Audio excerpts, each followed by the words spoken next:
me give you the first one. I heard an influencer, a fitness influencer, talking about VO2 max. And he says he spends much more time on zone 2 training, basically jogging or walking fast, right? And he doesn't spend as much time in zone 5 like we're doing sprints, Tabatas, VO2 max workouts, high intensity interval training, etc. The kind that gets your anaerobic system just off the hook.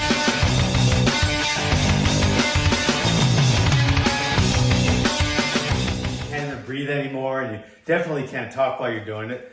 And he says he doesn't do that much anymore because he doesn't compete I think he was a bicyclist.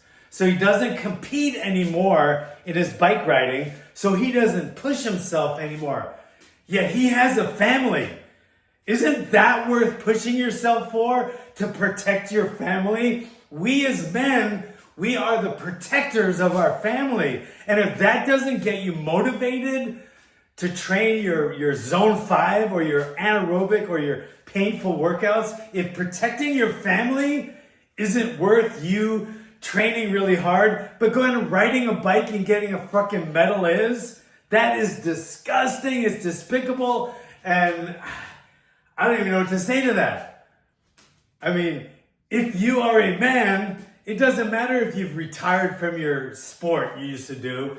Now you got a new role to train hard for, that's protecting your family. You should be training harder to protect your family in a life or death situation than you did to get a medal on a bicycle. How dare you? That should be your motivation. Your family.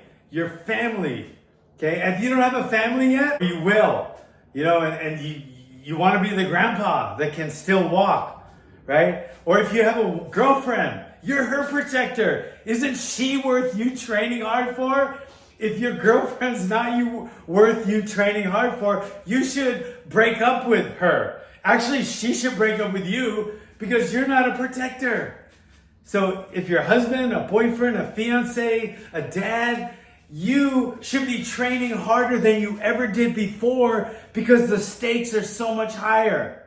The stakes are so much higher being a protector than it was in a sport. Even a real heavy duty MMA, UFC, right? You can be winning a title, wanting to be rich, and that's a great motivation. But say you retire from MMA or UFC and you have a family, aren't they worth you training just as hard to protect than you were trying to get the world title? Anyway, that should be your motivation. If it's not, I don't know what to tell you. You must not really care about your family. I hope you do. So knowing that you do, change your mindset and train just as hard as you did when you were actually fighting in a cage as you do now to protect your family. I think it's worth it, don't you? Thanks for coming. If you like this content, go to thepit.tv, get a lot more of it, and please comment if you agree with me or if you don't. Thanks for coming.